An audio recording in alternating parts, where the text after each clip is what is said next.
Hey everybody, welcome to this episode of Crypto Baptist.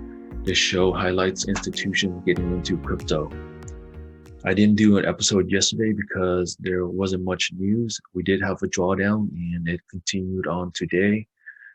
We did dip down to 1.3 trillion today, I saw, for the whole cryptocurrency space. Now we're back at 1.52 trillion, so we did recover. In my opinion, it was a good opportunity to pick up some good coins like Ethereum. And on a day like this, for cryptocurrency investors, this is normal for us, right? Other institutions might look at it as volatile, but as crypto investors, we eat volatility for breakfast, lunch, dinner, snacks, and as a midnight snack. Okay, so this is normal for us. Okay, we have another Bitcoin ETF filed in Canada. This is the third one, and this is from CI Global Asset Management. And CNBC highlighted Ken Griffin on his statement about Bitcoin. Basically, he doesn't understand what it is. He's a stock guy. He doesn't know how to value stocks. I'm sorry, he doesn't know how to value crypto. So because of that, he's not going to dabble into it. Fair enough. And I think this is the big news for today. And I think this might have contributed to the drop today. And it was the settlement from the New York Attorney General with Bitfinex and Tether. So they came to an agreement, and Tether will be paying some fines, about $18.5 million. They didn't admit any wrongdoing, but I think they were doing some shady things. I mean, let's be clear here. They are not the most righteous ones in this space. Some of the accusations were that Tether was not fully backed at all times. And from this settlement, they are required to cease trading activities in New York.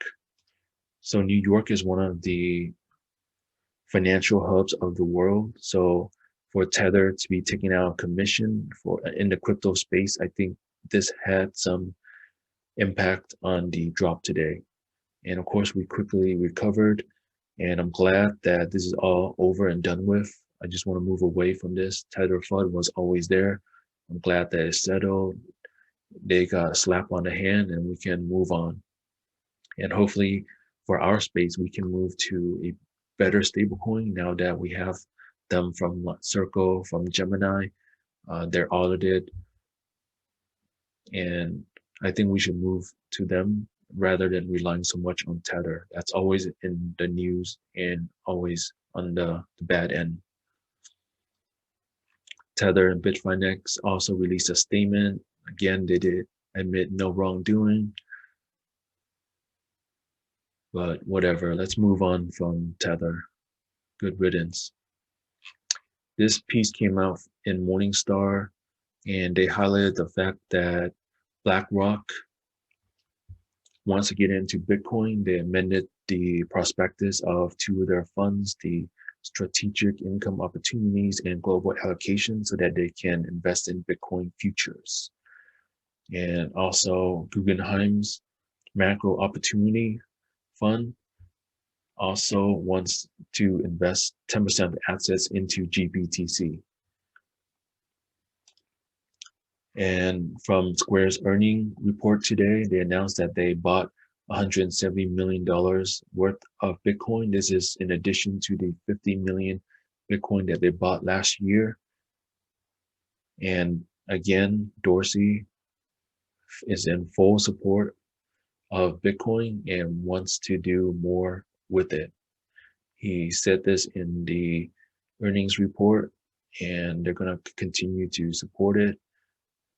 Seems like they really understand the potential for Bitcoin, and it's great to have their support. So today we have news of BlackRock, of Guggenheim, of Square, getting into Bitcoin more and more. And I think that's the theme we're going to see for the rest of 2021. Every day you're going to be seeing new companies or institutions getting into Bitcoin. And that's what this show is all about. I want to highlight all of these things for you so you're aware that, hey, big money is getting into this space. All right, that's all I have for you today. Take care, everybody.